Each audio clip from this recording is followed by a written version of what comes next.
Dinheiro não é pecado, mas ele sempre revela quem manda no coração. Tem gente que ora por provisão, mas vive preso no medo de repartir. Generosidade não é sobre quanto você tem, é sobre quem você confia.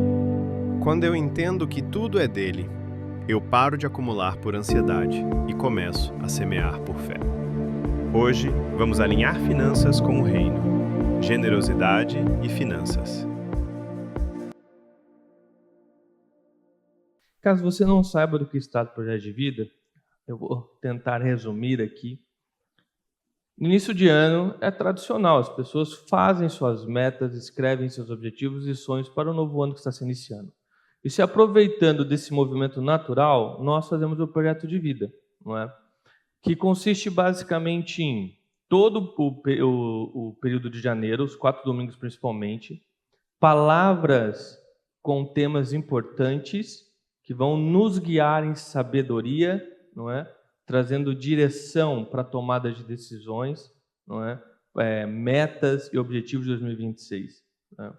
Então, cada palavra tem um tema fundamental para a vida, para que 2026 seja um ano com vitória, com Cristo, e que nós possamos receber sabedoria através dessas palavras. Não é? Sabedoria e direção. Porque nada adianta estarmos animados, correndo, mas na direção errada. Tá? Então, além desses 4 encontros, onde vocês viram, nós vamos estar recebendo irmãos queridos para compartilhar conosco, a igreja entrega um material que, este ano, é a pastinha, não é? É sempre uma pastinha, mas esse ano era um pouco diferente, não é? Essa pastinha ela tem 12 folhas aqui dentro, não é? Por que tem 12 folhas? Não é?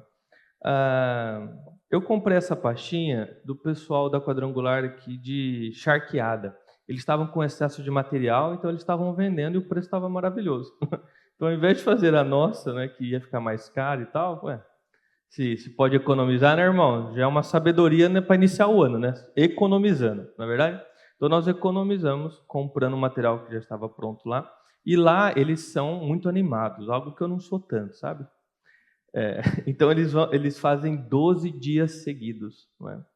Então, por isso que tem 12 folhas aqui. Porque nessas folhas tem um espaço para que você escreva na parte de cima aquilo que Deus falou com você na pregação, não é? Aquilo que te marcou naquela pregação. E embaixo tem um espaço para que você faça o pedido. Tá? Então, você vai marcar aquilo que Deus vai falar com você nas 4 pregações. Tá? E use as 12 folhas para escrever 12, não é? Vamos dizer assim, metas, objetivos, com sabedoria para 2026. Não é? Antes de pensar nos seus objetivos, nosso incentivo, obviamente, nosso ensino, é que muito mais do que buscar a sua própria vontade, o seu próprio reino, que você ouça Deus falar através da pregação, da leitura da Bíblia, e veja qual é o projeto de Deus para a sua vida em 2026. E em cima disso, você escreva seus objetivos e suas metas aqui. Tá? Você vai ver que a parte de baixo ela é destacável, porque a ideia é que depois nós venhamos destacar. E no primeiro culto de fevereiro, nós vamos colocar tudo isso dentro de uma urna e durante todo o ano nós vamos estar orando por esses pedidos. Tá bom? Os outros papéis aqui, da parte de cima, que não vai haver 12 pregações, o que eu faria? Os pedidos que eu coloquei em cada mês, eu copiaria nas folhas sobressalentes para que depois que eu colocasse nas urnas eu ainda tivesse uma cópia dos meus próprios pedidos de oração, para que eu continuasse orando, né? Durante todo o ano, tá bom? E nós vamos entregar também, fazer um tempinho que nós não fazemos, mas a pulseirinha com o tema do ano, então uma pulseira com o tema e com o versículo, e uma caneta também com o tema e o versículo do ano, tá bom? A grande maioria já pegou, mas quem ainda não... A caneta e a pulseira todos vão pegar, né? Todos que querem participar vão pegar ainda hoje. Mas a pasta, a grande maioria já pegou. Quem não pegou, na saída da igreja, vão ter os diáconos lá, e eles vão entregar para vocês, tá? Quem não recebeu a pasta e quiser verdadeiramente participar, vai usar o material, não é? Pegue lá, adultos, tá? Somente adultos, e pegue também, se você for usar, não é? A pulseira e a caneta, se você for usar. Irmãos, não pegue por impulso, realmente, se você for participar, for usar, né? Porque é um material que, muito embora nós tenhamos pago um preço melhor, nada é de graça e nada é barato no nosso Brasilzão, não é verdade? Então, por favor, nos ajude nesse sentido. Ok? Vamos para a palavra, que o meu tempo está voando. Tá?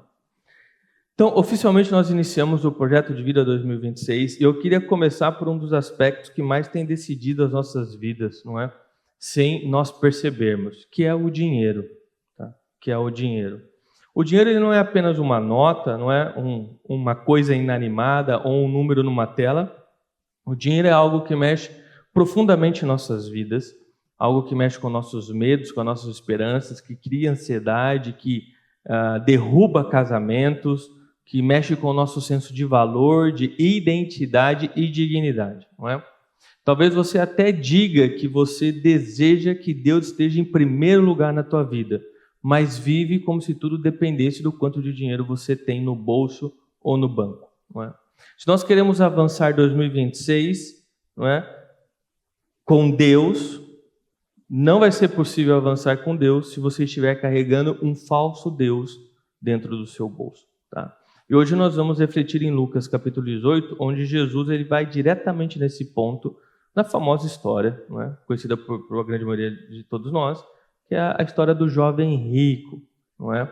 Então, Lucas capítulo 18, versículo 18, e a pergunta que Jesus colocará na nossa frente não é se você tem dinheiro, mas sim se o dinheiro te tem.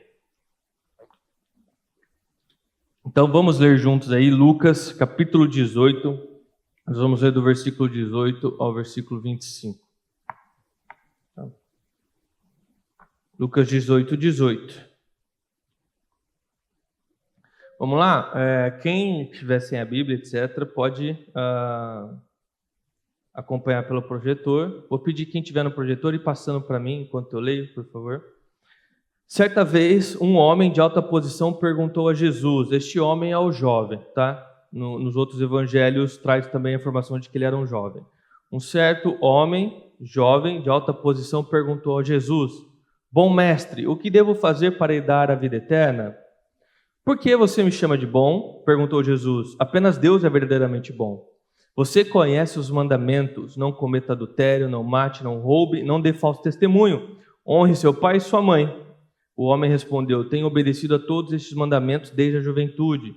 Quando Jesus ouviu a sua resposta, disse: Ainda há uma coisa que você não fez. Venda todos os seus bens e dê o dinheiro aos pobres. Então terá um tesouro no céu. Depois venha e siga-me. Ao ouvir essas palavras, o homem se entristeceu, pois era muito rico. Ao ver a tristeza daquele homem, Jesus disse: Como é difícil os ricos entrarem no reino de Deus. Na verdade, é mais fácil um camelo passar pelo buraco de uma agulha do que um rico entrar no reino de Deus. Não é? Vamos orar? Querido Deus, fala conosco através da sua palavra, Pai. Estamos animados, Senhor, e ávidos por receber a sua mensagem em nosso coração e podermos ser transformados. Assim oramos, em nome de Cristo. Amém. Irmãos, vamos logo para o nosso primeiro ponto. Dinheiro, um perigo espiritual. Tá? Jesus usa uma imagem aqui absurda de propósito. Qual é a imagem absurda?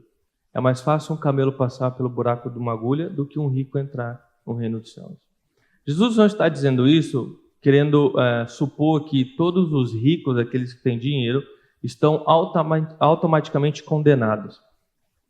Obviamente que não, porque a própria Bíblia nos mostra, não é, pessoas que foram tremendamente ricas, né, prósperas, que Deus os abençoou de forma assim, sem precedentes com suas riquezas, amaram a Deus, seguiram a Deus e foram salvos. Né? Então não é que o rico está condenado, não é isso que Jesus aqui está falando. O ponto não é ter dinheiro, o ponto é o dinheiro ter você. Não é? Então o alerta de Jesus, e aqui é um alerta de Jesus, é que a riqueza ela tem um poder de amplificar aquilo que já nos tenta contra Deus, aquilo que já nos afasta de Deus. A riqueza tem o poder de amplificar essas coisas. Né? Por isso Jesus ele aperta e ele pressiona esse tema. Aliás, o tema de dinheiro é um tema extremamente comum na Bíblia, não é? E Jesus faz isso não para humilhar ou expor quem tem dinheiro, mas para salvar a alma daqueles que estão sendo possuídos por aquilo que tem. No caso, o dinheiro e tudo que o dinheiro pode trazer consigo. Tá? Agora, como isso acontece na prática? Como que o dinheiro ele é um perigo espiritual na prática?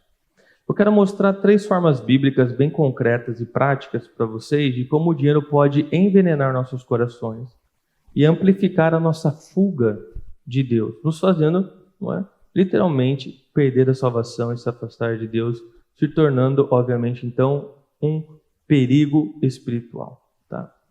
A primeira verdade bíblica é que o dinheiro vicia. Tá? O dinheiro ele tem o poder de mexer com a nossa percepção de mundo. E quanto mais a pessoa tem dinheiro, mais ela sente que ainda falta. A renda sobe, o padrão de vida sobe junto. E sem perceber, a vida financeira, ela se monta de um jeito que a pessoa sempre está procurando mais dinheiro, precisando de mais dinheiro. E isso não é apenas impressão de olhar para a vida de forma prática, mas pesquisas de consumo, não é, mostram exatamente essa dinâmica. A pessoa ganha mais dinheiro, o padrão de vida sobe, a sensação de aperto continua e ela precisa de mais dinheiro. Então se torna um vício, uma corrida sem fim, um loop eterno. Eclesiastes capítulo 5, versículo 10 já nos alertava sobre isso. A Bíblia já nos alerta sobre isso. Quem ama o dinheiro nunca terá o suficiente. Quem ama a riqueza nunca se satisfará com o que ganha. Não faz sentido viver desse modo. Aquilo que hoje as pessoas, infelizmente, experimentam em vida e o que as pesquisas de consumo trazem à realidade, a Bíblia já nos alertava há mais de 2000 anos atrás. A pessoa, obviamente, que é viciada no dinheiro, ela não vai andar com uma camiseta "eu amo o dinheiro" e dizendo que ama o dinheiro e vive para o dinheiro. Ela só vive dizendo o famoso "agora não dá", não é? Não dá não porque ela não tem dinheiro, não tem condições, mas porque o dinheiro já escolheu as prioridades da vida dela por ela. Mesmo quando a renda aumenta, ela continua sem espaço para ser generosa. Porque o padrão de vida, o dinheiro, não é? O padrão de vida subiu e o dinheiro vive pedindo coisas para ela. E ela nunca se encontra satisfeita. Mesmo já tendo agora ganhando o dobro ou o triplo do que ganhava antes. Se tornando um buraco sem fundo. E de fato nós vemos tantos escândalos de corrupção no Brasil, de roubo. Irmãos, às vezes encontram dinheiro mofado. É tanto dinheiro, para que roubar mais? Porque o dinheiro vicia. Porque o dinheiro vicia. Esse padrão, ele também, obviamente, então, aparece dentro da vida de fé. Não é? Conforme a renda aumenta, muitos passam a ofertar menos. Menos até do que aqueles que têm menos. Não é? Olha que coisa interessante. O dinheiro entra e a mão fecha. Teve um estudo que foi feito com mais de 50 mil famílias, não é, em igrejas, que mostra que exatamente conforme a renda sobe, a chance da pessoa dizimar, ofertar, contribuir, cai drasticamente. Cai drasticamente. E quando essa pessoa oferta, não existe generosidade na sua oferta. Não é? Olha que coisa interessante. Aqueles que têm menos ofertam mais. E aqueles que têm mais, não é, ofertam menos. E quando ofertam? Isso por si só já demonstra que existe algo espiritualmente muito problemático naquilo que o dinheiro pode fazer nos nossos corações. Tá? Mas eu também quero falar sobre um outro veneno, que é o dinheiro da falsa segurança. Se você tem dinheiro suficiente, isso depende da mente de cada um, o que é dinheiro suficiente, não é? É fácil cair numa ilusão de que agora você está pronto para qualquer coisa que a vida possa te apresentar. Você pensa, eu tenho dinheiro, eu estou protegido, nada pode me acontecer. Se eu perder o emprego, tranquilo, eu aguento. Né? Se eu tiver uma reserva grande de dinheiro, eu estou seguro, eu estou tranquilo na vida. Se eu tiver um plano de saúde, né? A sensação é que eu sou eterno. Né? Este corpo é eterno. Né? O dinheiro vira o lugar onde você encontra segurança, não Deus. O dinheiro. Né? Deixa eu falar uma coisa para todos vocês. As piores crises que nós podemos enfrentar na vida não são financeiras. E essas crises, que são as piores crises da vida, o dinheiro não tem poder nenhum para impedi-las e nem para resolvê-las. Tá? Não importa quanto de dinheiro você tem. Você está pronto para a morte de alguém que você ama?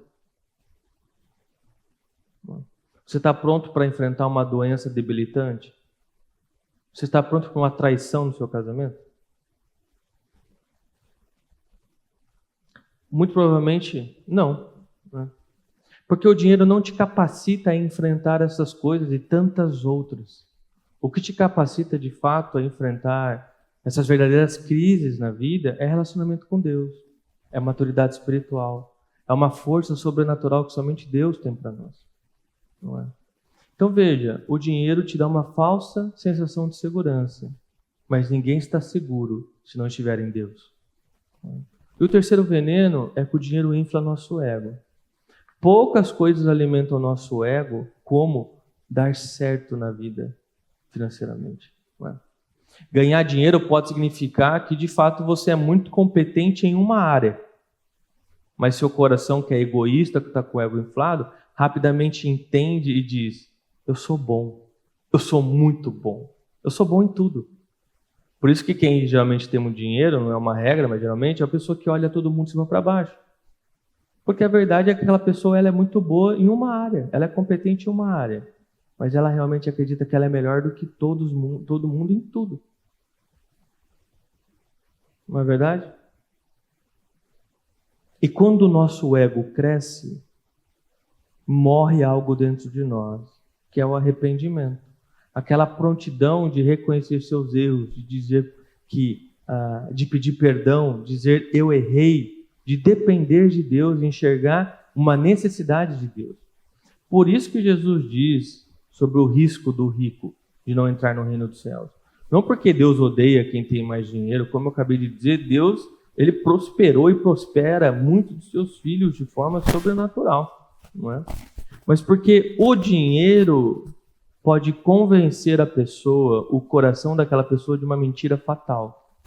Eu sou tão bom o suficiente, eu tenho tanta segurança que eu não preciso de um Salvador, eu não preciso de Deus. Eu não preciso, eu estou seguro, eu sou bom, eu dou conta, eu faço acontecer na minha vida. Então, nosso primeiro ponto é que o dinheiro é um perigo espiritual. O segundo ponto é dinheiro, porque este perigo é real.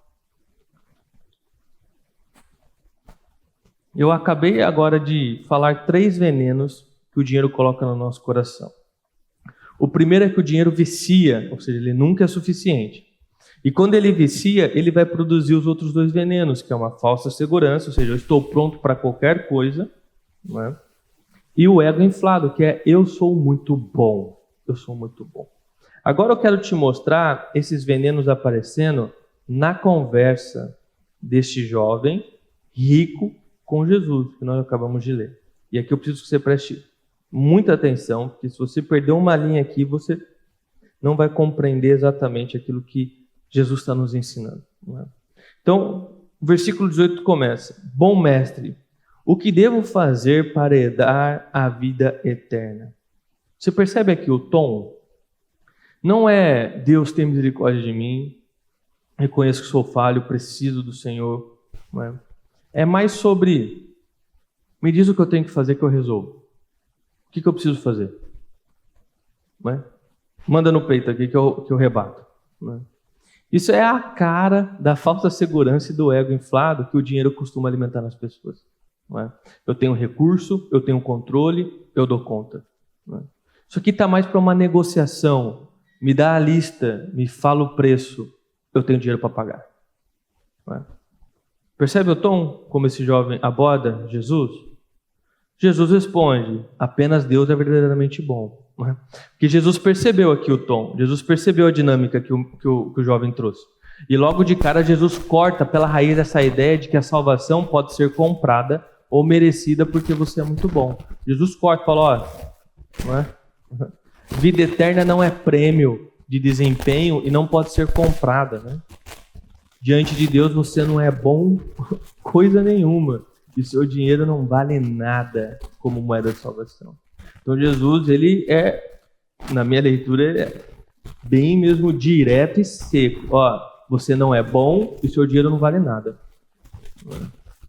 Mas aí o texto continua e Jesus faz algo muito interessante. Muito interessante. Mesmo após ter deixado claro que a salvação não pode ser conquistada por merecimento e nem comprada, Jesus decide testar esse jovem no mesmo jogo que o jovem estava fazendo com ele. Não é? Para que esse jovem enxergue que mesmo que a salvação pudesse ser comprada ou merecida, o dinheiro já havia enganado o coração dele de tamanha forma que nem assim ele poderia comprar ou merecer a salvação. Percebe? Jesus já falou, a salvação não pode ser merecida nem comprada. Mas se você quer usar esses termos, então vamos usar esses termos. Vamos ver se você é bom mesmo. E aí Jesus, ele diz, você conhece os mandamentos? Jesus aqui já começa o teste.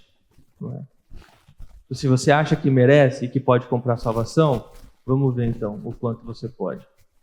E o jovem responde com o ego inflado, como alguém que realmente merece a salvação. No versículo 21, eu tenho obedecido a todos os mandamentos. E aí como que você percebe o ego inflado?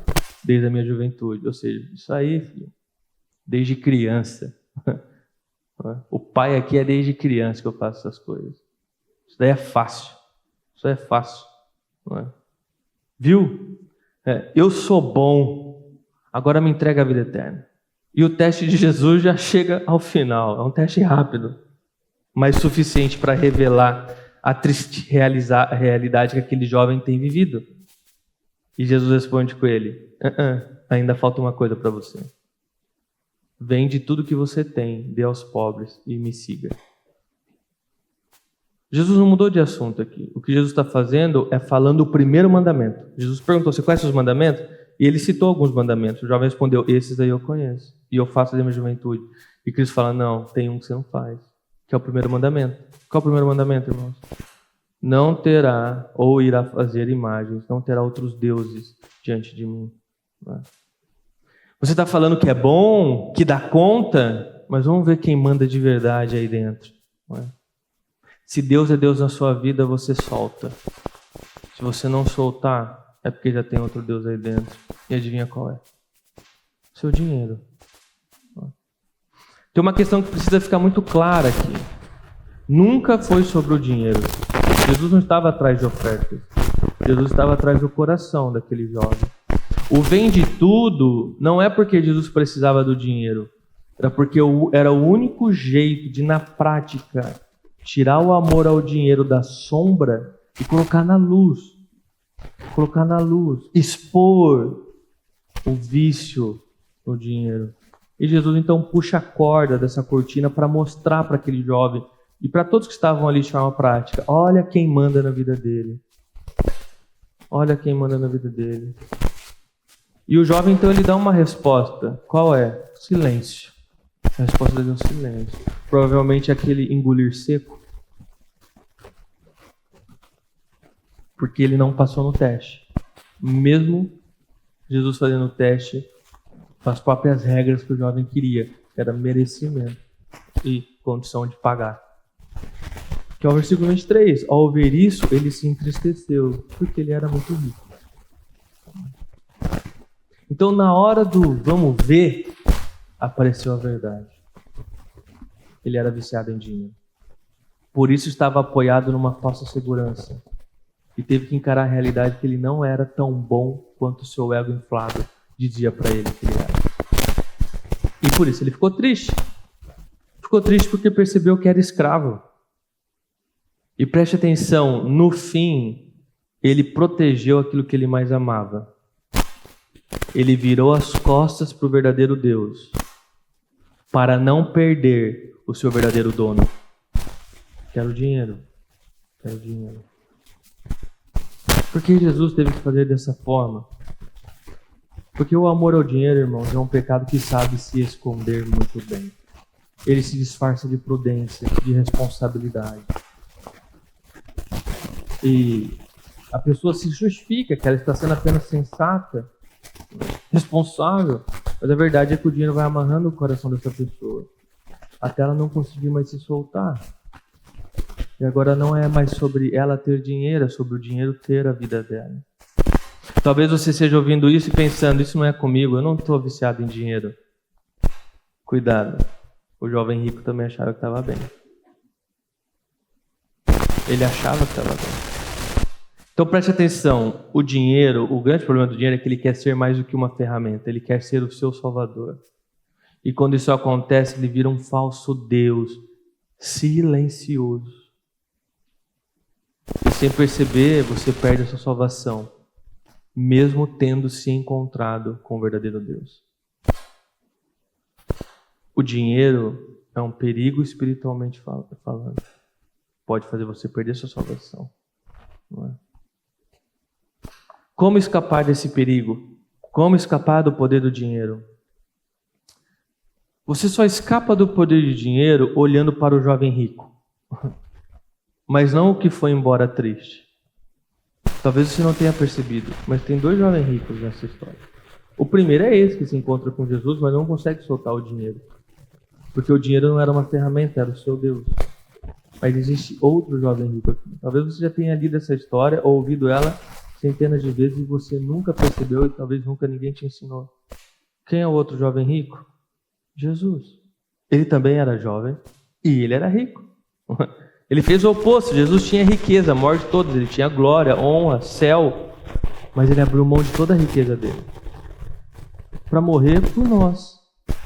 Jesus ficou pobre para nos dar a única riqueza que verdadeiramente dura, que é o próprio Deus, e como consequência, vida eterna. É para este jovem rico que nós temos que olhar. E é assim que nós escapamos. Não é pela força de vontade, mas vendo Jesus abrindo mão de tudo por você. Vendo a entrega de Jesus. Dessa forma, o dinheiro volta a ser aquilo que ele sempre deveria ter sido. Apenas dinheiro, uma ferramenta, uma coisa que nós usamos. Ele não será mais o que é em nossas vidas. E você finalmente se tornará livre para usá-lo com propósito e intencionalidade, com alegria e graça. Livre das suas amarras, livre do vício, da falsa segurança e do ego inflado. Alguém pode estar pensando, ok, pastor, tudo isso para pedir dinheiro? Fala logo, quanto que eu tenho que dar? Percebe? Essa é a pergunta. Do jeito que ela vem, já é o velho veneno do dinheiro. Negociação. Me diz o preço, eu pago. Deus me deixa em paz e me abençoa. Percebe? O velho veneno. Se minha intenção fosse pedir dinheiro por dinheiro, irmãos, eu faria como muitos pastores fazem. Recentemente estava olhando um pastor muito conhecido, obviamente não vou falar o nome, muito conhecido, e ele colocou no envelope da oferta da igreja dele uma lista onde você escreve os objetivos, suas metas, aquilo que você quer que Deus coloque na sua vida com aquela oferta.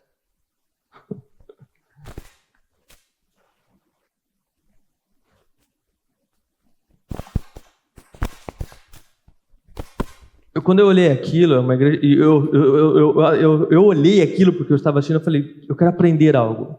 Eu quero entender como que essa igreja ela é tão grande, como que ela é enorme, como que esse pastor é tão conhecido.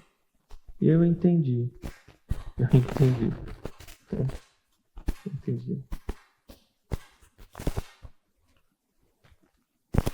Porque prega o evangelho à la carte, né? Porque o que está falando é, vamos lá, negocie com Deus. O que você quer que Deus te entregue? Não é? Seja como o jovem rico, seja soberbo, cheio de si.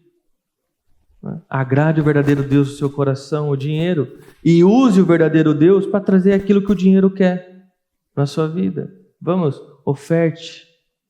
Pague pela sua bênção. É uma barganha com Deus. Aí eu entendi porque a igreja é tão rica. Porque ela mexe justamente com o ídolo do coração das pessoas, com o dinheiro. Ele está falando, em outras palavras, parece que as pessoas não conseguem enxergar. O que o dinheiro, que é o seu dono, quer? Mais dinheiro. E como que eu apresento Jesus? Aquele que pode te entregar mais dinheiro. Então escreve no envelope aí que você quer mais dinheiro e dê uma boa oferta para que Deus te dê mais dinheiro. E magicamente a igreja está milionária. E ali eu percebi que se não for por muita misericórdia de Deus, eu nunca vou ser pastor de uma igreja milionária.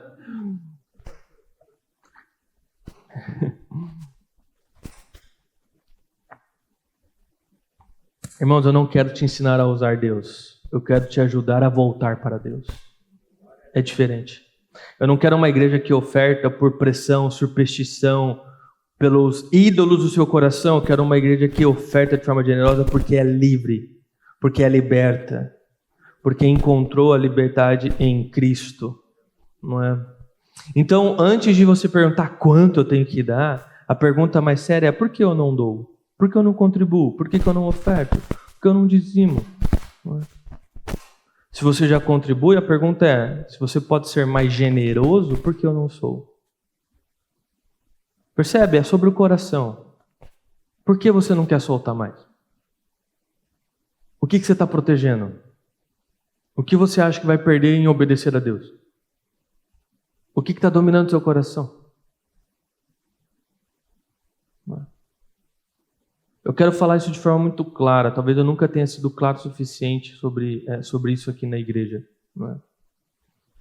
O padrão do Novo Testamento, irmãos, é sacrifício total. Jesus não entregou 10% do seu sangue. Ele se entregou por inteiro para você. Por inteiro. Por inteiro. Tá? Então, aqui parafraseando um grande pastor e teólogo que eu gosto muito, que Deus o tenha, de fato, e tem, não é? Significa, que é o Timothy Keller, que isso significa que qualquer que seja a sua contribuição, se ela não está mexendo no seu estilo de vida, se ela não está criando um sacrifício mensurável no jeito que você come, onde você viaja, o que você compra, como você vive, não é o suficiente.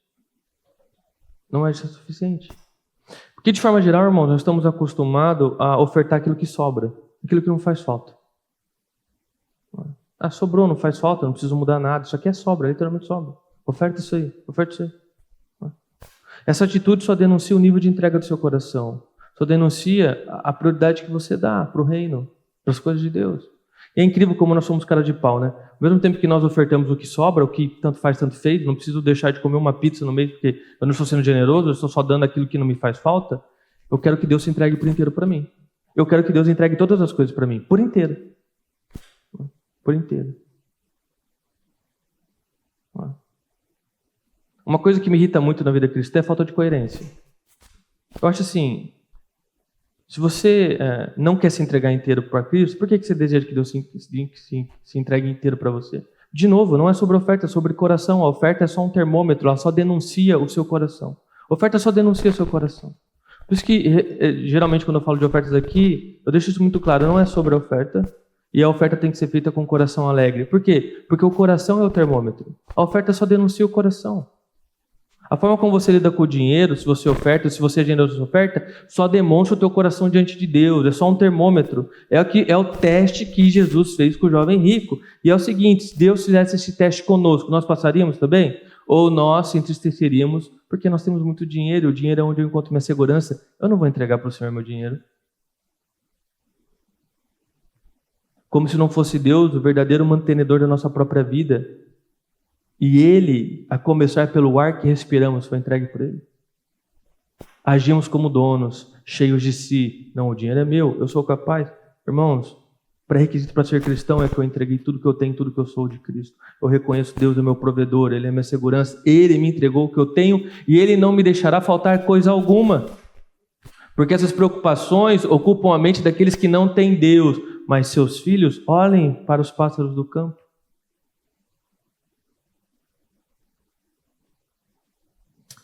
Nós não conseguimos nem ofertar com generosidade. Será que passaremos no teste que Jesus fez ao jovem rico? Talvez você seja chocado e falar, meu Deus, como eu vou viver assim? Olhando para o Evangelho, até ele derreter o teu coração duro e viciado em dinheiro. Ouvindo Jesus dizer, eu entreguei tudo por você. Eu abri mão da minha riqueza por você, para te salvar. E eu continuo fazendo isso, abrindo mão para estar contigo. Deus poderia nos abandonar a qualquer momento. Deus não precisa de nós, mas por amor Ele está com nós.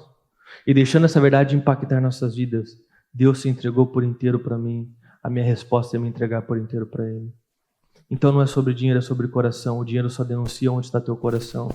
Porque aquele que trata seu dinheiro como de fato dinheiro é generoso, só denuncia que a vida toda pertence ao Senhor. Porque no Brasil, o dinheiro, ele fala muito alto. Então é isso, siga o dinheiro e você descobrirá quem é o dono daquele coração. Simples assim. Talvez agora você olhe a oferta de outra forma. Oferta sobre o termômetro do teu coração. E talvez você hoje se perceba como um jovem rico, porque no teste que Cristo fez, você está triste. Você está triste. Refletir e praticar. Refletir e praticar não poderia ser diferente, Mateus 6:24. Ninguém pode servir a dois senhores, pois odiará um e amará o outro. Será dedicado a um e desprezará o outro. Vocês não podem servir Deus e ao dinheiro. Deus e ao dinheiro. Irmãos, você quer um 2026 abençoado? Comece se libertando daquilo que te escraviza.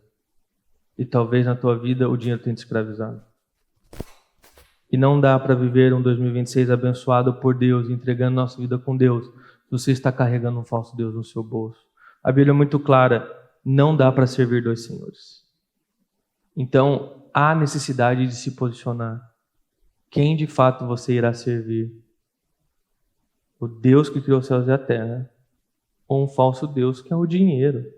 É até uma humilhação, né? Você ser escravo de uma coisa inanimada, nem vida tem. Não é? Somos escravos de objetos. Verdade. Então agora eu gostaria que você orasse a respeito disso. Não é? Eu espero que você tenha feito suas anotações a respeito do que Deus falou com você nessa mensagem para o seu 2026 e que agora você orasse sobre isso que você anotou, sobre isso que Deus falou no teu coração. Talvez você tenha se percebido como um jovem rico, não é? Talvez você tenha tido um tipo de relacionamento doentio com o dinheiro. Talvez você nunca tenha ofertado de fato. Que agora você possa ser sincero diante de Deus a respeito disso, não é? Alguns minutinhos para que você possa fazer sua oração. Fique à vontade, ore em pé, sentado, ajoelhado, a forma que você quiser, tá bom? Mas é importante que você ore a Deus a respeito da sua realidade.